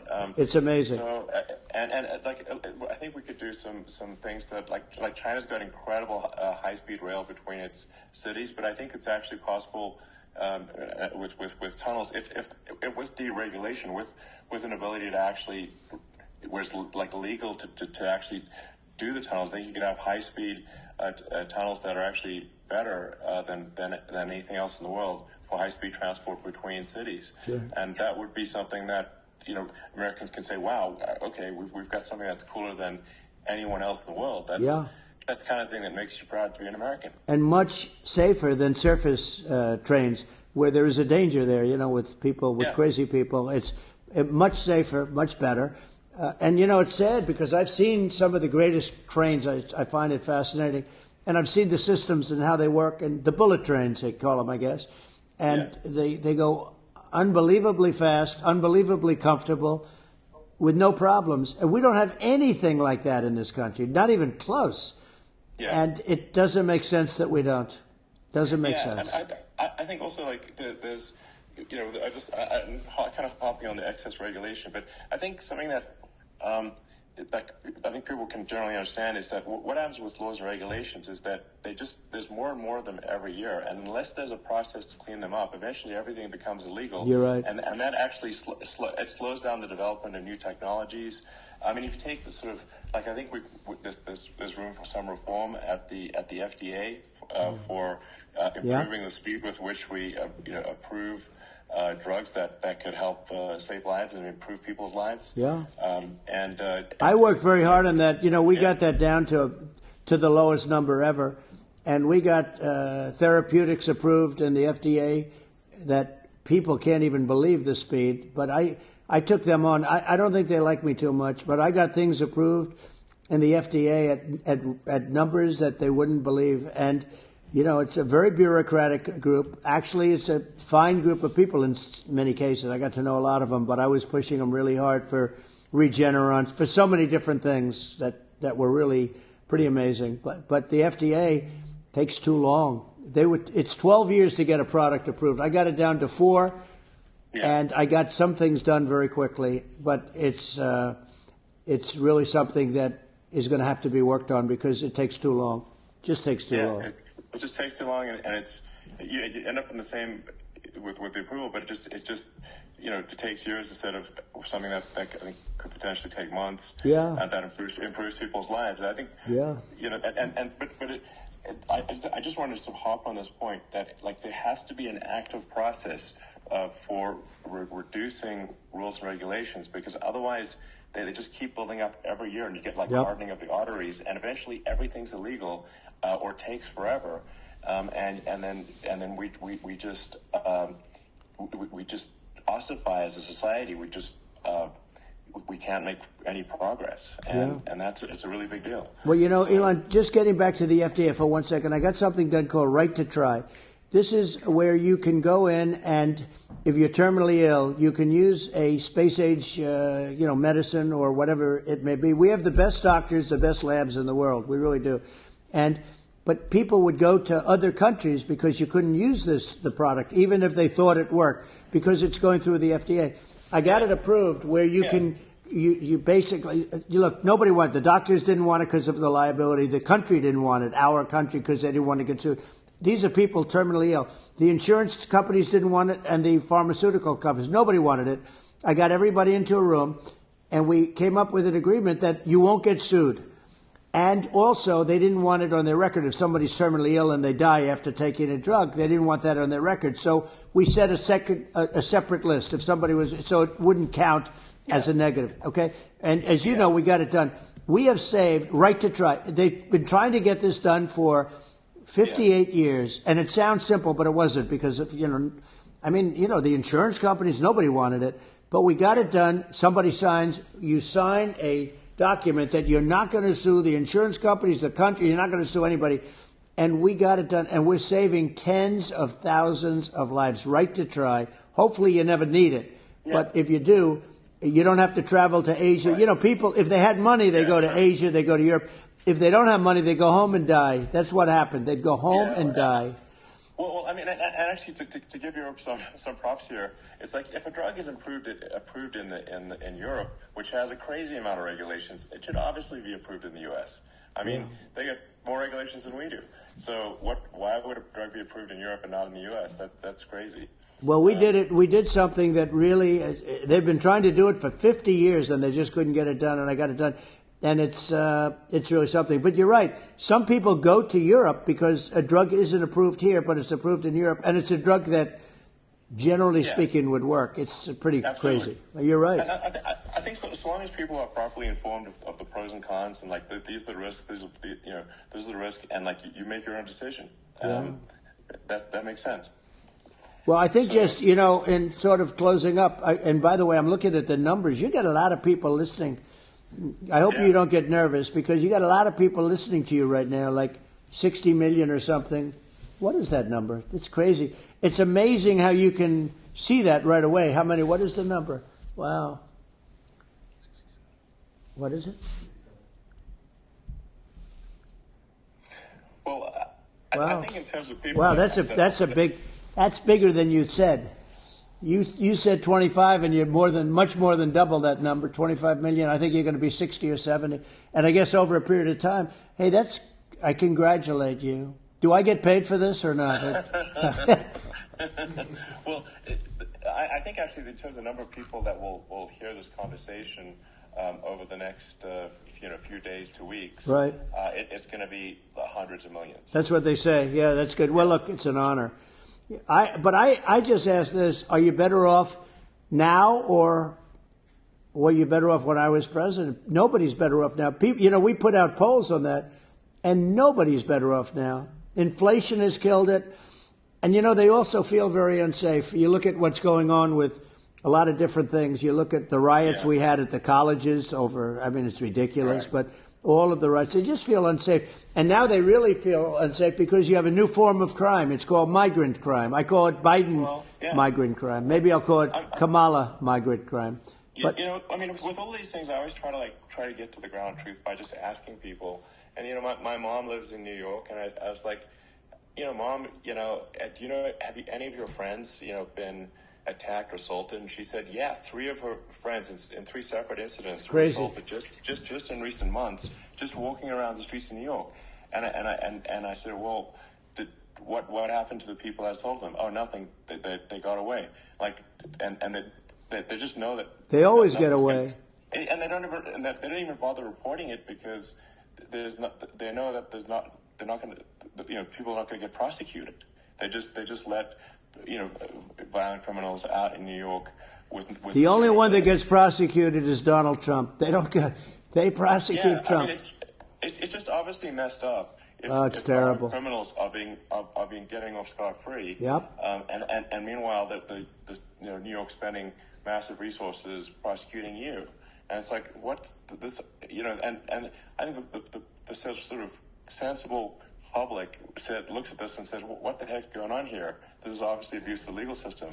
The legal system is supposed to be protecting the public from violent criminals, and it should be obviously allowing the public to make their own decision about who should be president, as opposed to some legal case.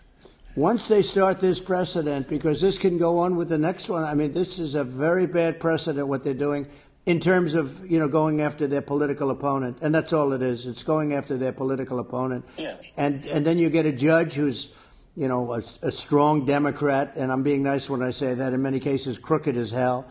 But you get a judge, and you go into an area where a Republican gets 3 or 4% of the vote, and you'll have a jury pool with people that hate Republicans or hate. It could also be the other way, though, because it could start the other way in areas where they hate Democrats. And you get into a Pandora's box. It's a very dangerous thing for this country, and a very dangerous thing even for the state. New York City is losing. New York City and state lose a lot of business over what they did to me, because these people say, we don't want that to happen to us. It's no justice system. You have an unfair system of justice, and it's costing New York State a tremendous amount of money. People are leaving and companies are leaving, and they won't come back. So, all of that stuff is important. But the economy now is the big thing, and we can turn that economy up so fast, and people are going to be back again. We're going to get rid of inflation. I think a lot of opportunity. Absolutely. Right. Absolutely. So, and I want to congratulate you. You've done an amazing job. You have definitely got a fertile mind. We can talk. You and I can talk about rockets and thank you. Well, tunnels. We can talk about tunnels and rockets and electric cars. So many things. And now you're into the AI, and that's going to be another beauty, I'll say. So it's an amazing thing you've done, Elon. It's an amazing thing, and I congratulate you. I mean, thank you. And I just to say here, here's to an exciting, inspiring future that people can look forward to and be optimistic and excited about what happens next. And that's the kind of future that I think you will bring as president, and that's why I endorse you. Well, I appreciate that. That endorsement meant a lot to me. Not all endorsements mean that much, to be honest. Your endorsement meant a lot. And, we have a phrase, make America great again. It's pretty simple, but it really says that we want to make America great again. And we can do it. We can do it now, but if we were going to suffer another 4 years like we've suffered for the last 4 years, I'm not sure the country can ever come back. That's how bad it is. It's so bad. We have to do a lot of things. Real risk. Yeah, it's a big risk. Yeah. And it's, I'd just like to note to people listening, like, I've not been very political before. And if you look at my record, I've actually been, I'm not like, some they try to paint me as like a far right guy, which is absurd because I'm like making electric vehicles and, solar and batteries helping with the environment. And I actually, I supported Obama. I stood in line for 6 hours to shake Obama's hand when he was running for president. And, so it's not like I'm like some sort of dyed-in-the-wool long-term Republican. I call myself, historically a moderate Democrat.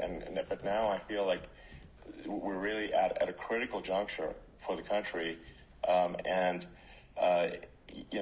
think a lot of people thought, the Biden administration would be a moderate administration, but it's not. And obviously, we were just going to see an even further left administration with Kamala. That's my honest opinion. I mean, her dad is literally. She was brought up as an actual. Her dad is a Marxist economist. You can Google it. I mean, it's not we're not making this up.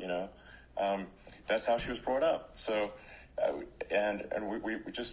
we want to have a future that is prosperous, and I think we're just at this critical juncture, and I think this is a case of the America is going to at a fork in the road, and it's true. And I think it will take the path, like you are the path to prosperity, and I think Kamala is the opposite. Then that's my honest opinion. I'm gonna get attacked like crazy, and I've also experienced quite a bit of lawfare myself, but I'm just trying to tell people my honest opinion, and I haven't been really active in politics before, and I'm just trying to point out that my track record historically has been moderate, if not moderate, slightly left, and so this is to people out there who are in the moderate camp to say I think you should support Donald Trump for president. And I think it's actually a very important junction in the road, and we're in deep trouble if it goes the other way. Well, I want to thank you, and I actually always did think of you as somewhat left. I must say that. So it's it's even more of an honor to have your endorsement. I know how strong you feel about it, but when you think of her, San Francisco, 15 years ago, I had a great friend, Bob Tish. He said it's the greatest city in America, and now it's almost not livable there.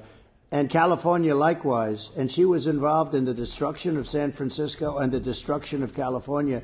And she will be involved in the destruction of our country if people are so unwise as to elect her. And I hope that doesn't happen. And I hope the elections are going to be run honestly. And we're going to turn this country around. We're going to do things and we can do it fairly quickly. And we have to get rid of the criminals that have been, given to us by other countries as they laugh. Yeah. They laugh at us. They think we're stupid to accept these people. These are radical, stone-cold killers in many cases, and terrorists. And they're in our country by the hundreds of thousands, and we have to take them out. Yeah, I mean, if I could summarize it, perhaps, I think these are issues that I think most people in America would agree with, which is that we want safe and clean cities. We want secure borders. We want sensible government spending.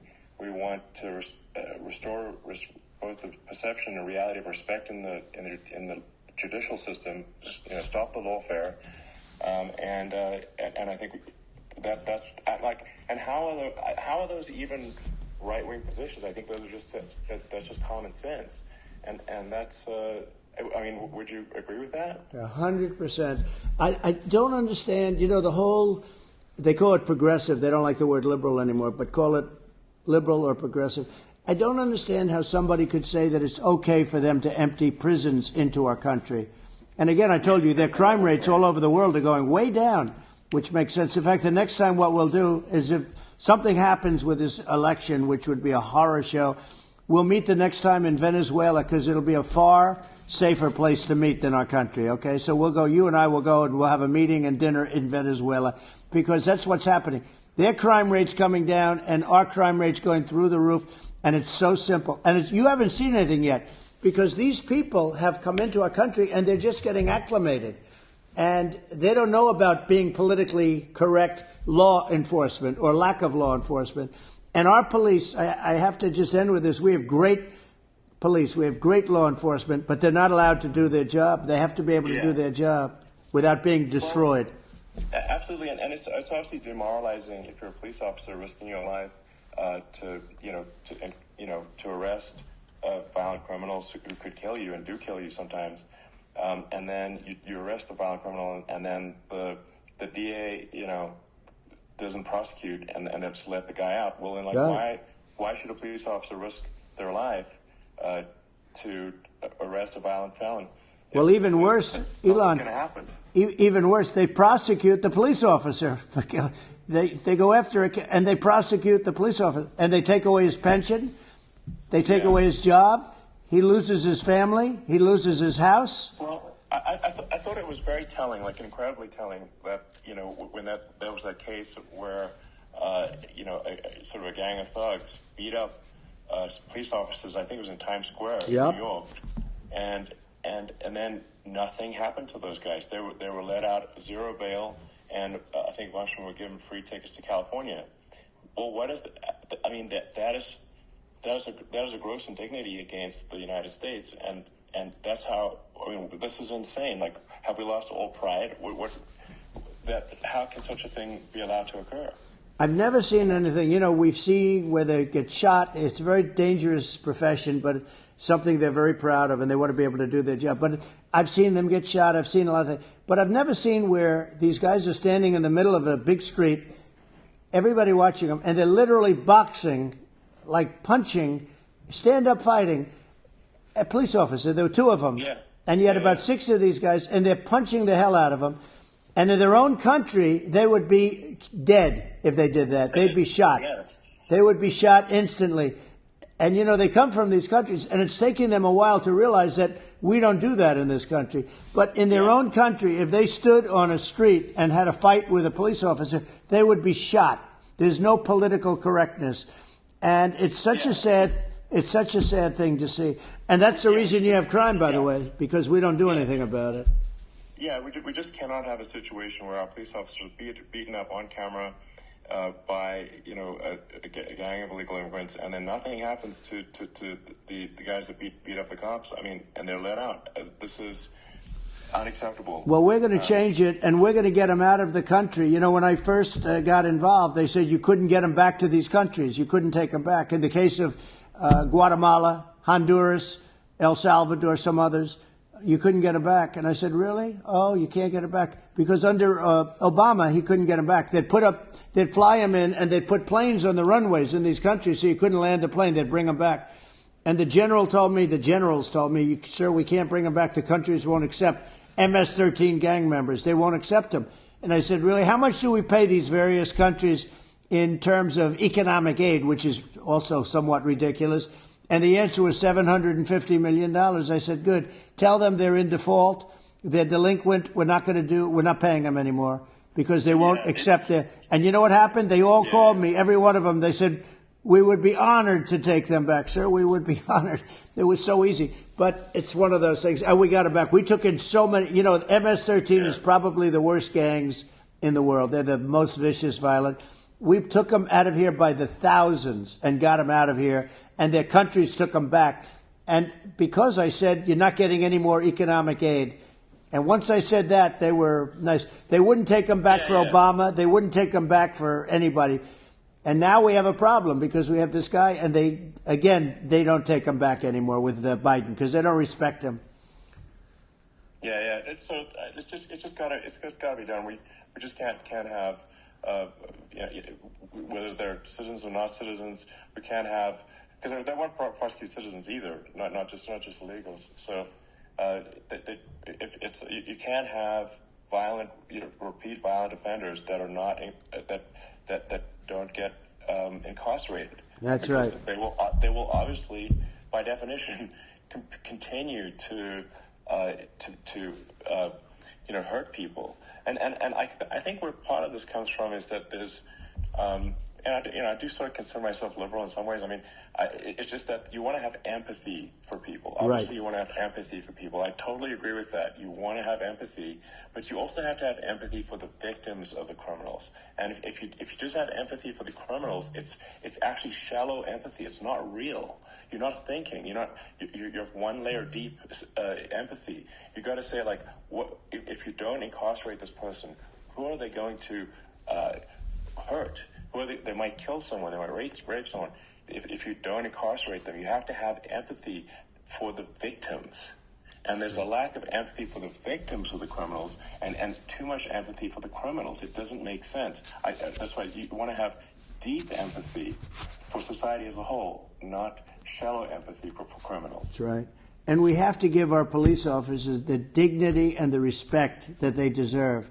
And we have to let them do their job. They can do a great job, but we have to let them do their job. And if we don't do that, it's going to all disappear. There's never been a society like this where you're allowed to do anything you want and nothing happens. And I'm talking about violent crime. And it's going to get more violent because these are really, really violent people. And we're going to get them out of our country and we're going to get them back to because they were sent here by the presidents and by the various people that run those countries. And I know every one of those guys. And they're smart people and they're streetwise people. And they really think that the USA is stupid. They think we're run by stupid people and they happen to be right. But when I was there, we had no problem. We got them out. We took out thousands of MS-13 gang members. We brought them back. And now, again, it's the same old story. We don't do it. And they actually gave them a big increase in aid. They raised it up to billions of dollars, and they get nothing for it. So, I hope everybody's going to vote for Trump, and we're going to get this country straight. And I didn't need this. I didn't need this. I had a very nice life. I didn't need to go through court systems and go through all the other stuff and run at the same time. I have to run. I have to go through fake trials with, in some cases, corrupt judges, totally corrupt judges. I didn't need it. I had a nice life. I have great locations. I have beautiful oceans that I have places. But I felt it was important. And if I had to do it over again, you probably think I'm crazy for doing it, actually. But if I had to do it over again, I would have done it over again because this is so much more important than me or my life. We're going to save this country. This country is going down. And these people are bad people that we're running against, and they're liars. They make statements. They do things that are so bad. They say they're going to make a strong border. They say they've been great on the border. And they've been the worst in history. Yeah, they say they're going to stop crime. The facts speak for themselves. It's so incredible. It's got to the point where people just don't even bother reporting crime in a lot of cities because that's right. Nothing is going to happen. That's what I hear anecdotally from people all the time. It's just, my values, I'm just saying to people out there, like the things I think are important for the future is like we've got to have safe cities, we've got to have secure borders, we've got to have sensible spending. And we've got to have deregulation, and right. So we can have a prosperous future. And then we want to have some exciting, sort of moonshot projects that people can get fired up about. And that's the future I'm looking for. And I'm pro environment, but I'm not against. I'm not like I don't think we should vilify the oil and gas industry because they're keeping civilization going right now. And but I do think we want to move, at a reasonable speed towards a sustainable energy economy. Those are my values, and I think, so I mean that's why I'm supporting you for president. So. Well, I appreciate. We're going to give incentive to companies to come into our country, not to leave our country. We're going to be giving tremendous incentives. We want companies to build here, not to build in other locations, and we want to create jobs. And again, it's about the American dream. You don't hear about the American dream anymore, Elon. You don't hear. You're the American dream in the truest sense, but you don't hear about the American dream anymore, and you're going to hear about it. People, they need that incentive to go out and do it, and they're going to love their lives. I mean, they're going to look forward to getting up in the morning and going to a job that they love, not a job that they can't stand, or not any job at all, where they have no money, Yeah. where they literally have no money, and then they end up with violence and lots of other problems. No, we're going to do some great things. And I learned a lot in the first. We had a great economy and all of that. We rebuilt the military. We did so much. But I also learned the best people. I learned the good people, the smart people, the dumb people, the people that can do things. The people, you learn. When I first came in, I tell people I was in Washington, D.C. only 17 times, according to the fake news media.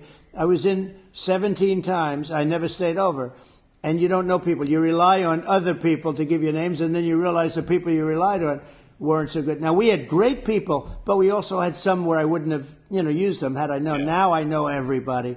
And I think we're going to really turn things around fast. We have no choice. Otherwise, we're not going to have a country. And I really appreciate this. To me, it's been a lot of fun being with you. You're an amazing guy. You've done an incredible job and a great inspiration to people, a great inspiration. And I hope you keep going and just continue to do well. And we're going to have a big election coming up. And I think November 5th will be the most important day in the history of our country. I think that election will be the most important election.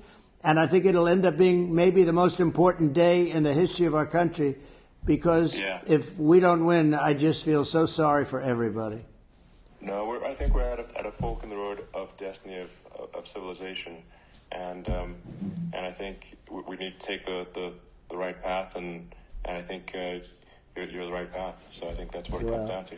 Thank you very much, Elon. It's a great honor, and we'll do it again sometime. And it's been really fun, and I hope you got a lot of viewers. I hear you got a lot. But I hope you got I know you got a lot of them. So I appreciate it. I'll see you soon. All right, sounds good. Thank you, Elon. Thank you very much. Bye.